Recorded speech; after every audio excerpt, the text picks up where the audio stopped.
After years of saving, I finally got the keys to my first home in the UK.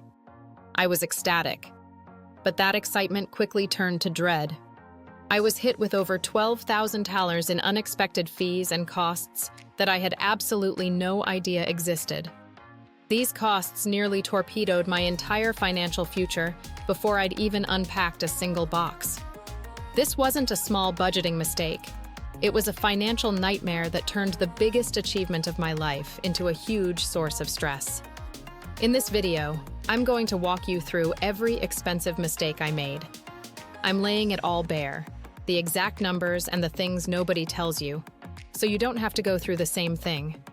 Let my $12,000 of pain be your guide. So, let's set the scene. I'd done what I thought was the hard part. I'd saved a 10% deposit. For the £350,000 house I had my heart set on, that was $35,000. I'd factored in my deposit and my mortgage payments, and I thought, I'm ready. But here's the thing. The deposit isn't the final boss. I was so fixated on that one big number that I completely ignored the army of smaller costs waiting to ambush me. My budget had a £35,000 sized hole for the deposit and pretty much nothing else. That was mistake number one, and over the next 6 months, that blind spot cost me over $12,000. Let's break down where it all went. First up, the fees you have to pay just to get the house. The first one is solicitor and conveyancing fees. You can't buy a house without one. I found a firm with a tempting fixed fee of $900. Brilliant, I thought. I'll budget $1,000 for that to be safe. Here's where I went wrong. That $900 was just their legal fee. It didn't include disbursements, which are costs your solicitor pays to other people for things like local authority searches and land registry fees. Nobody itemized these for me at the start. My all-in $900 quote quickly climbed. The final bill from my solicitor? Not $900. It was £850. That's £950 more than I was expecting.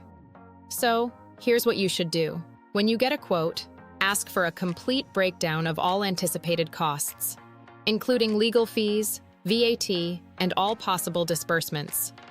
Get it in writing. The next cost that blindsided me was for the mortgage itself. I found a great mortgage deal with a really low interest rate. What I didn't clock was the $999 arrangement fee attached to it. On top of that, there was a punny $199 mortgage booking fee. So before I'd even borrowed a penny, I was already $1,200 in the hole. My tip here is don't just stare at the interest rate. Look at the total cost of the mortgage over the initial period, including all fees.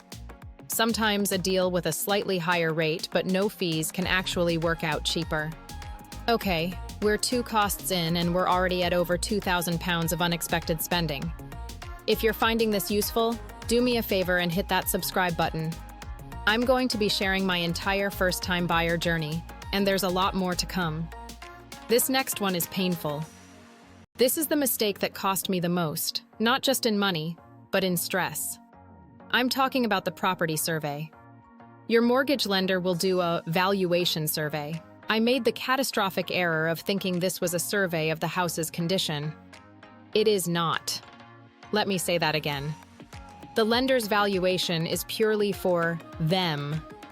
It's just to make sure the property is worth the money they're lending you. It offers you, the buyer, almost zero protection. To save money, I decided to skip a proper independent survey. I wanted to save the $500 to $800 that a good survey would cost. I moved in during a dry summer. Then came the first heavy autumn rain, and with it, a damp patch that spread across the master bedroom wall. A builder confirmed my worst fears. The flashing on the roof was completely shot, and there was long-term water damage that had been cleverly painted over. The fix? A new section of roof. The bill? $4,000.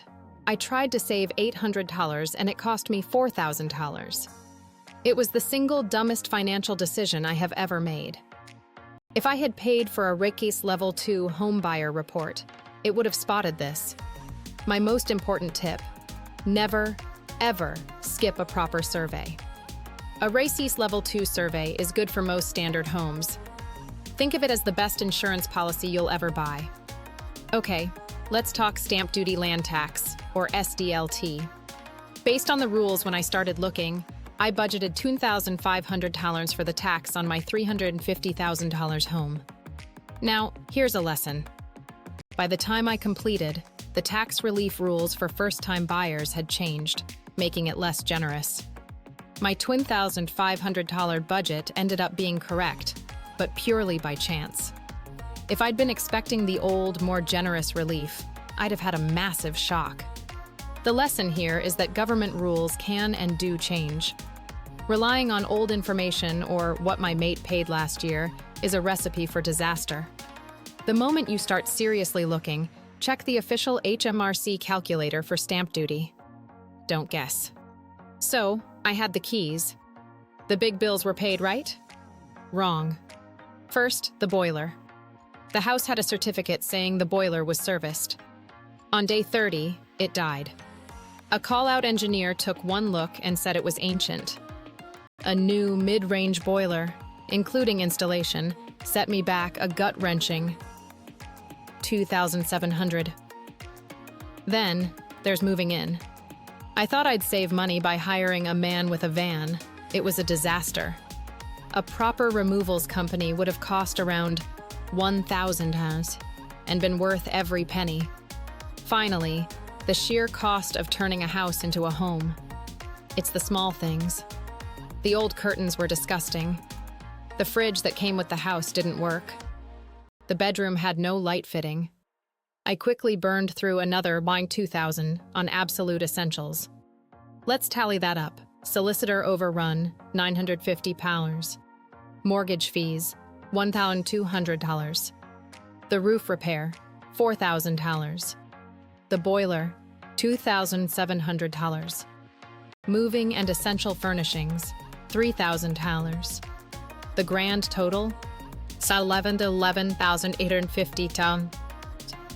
I had to empty my entire emergency fund, put a huge chunk on a credit card, and borrow money from my parents. It was humiliating and terrifying. My first few months as a homeowner weren't joyful. They were just anxious. I felt like I was hanging onto the property ladder by my fingertips. So what's the lesson? Buying a house isn't about one big number. It's about dozens of smaller ones. My $12,000 of mistakes taught me that you need to budget for the total cost of moving. A safe rule of thumb is to have at least 5 to 10% of the property price set aside, on top of your deposit. Despite the nightmare, I love my home. But I wish someone had been brutally honest about the costs. My financial nightmare can be your lesson. Do your research. Get multiple, fully itemized quotes. Never, ever skip a survey. And always have a big contingency fund. Homeownership is an amazing goal. You just have to go into it with your eyes and your wallet wide open. Let me know in the comments if you've been hit with any other hidden costs. And please, if this was helpful, like this video and subscribe for more real-world advice. Good luck out there.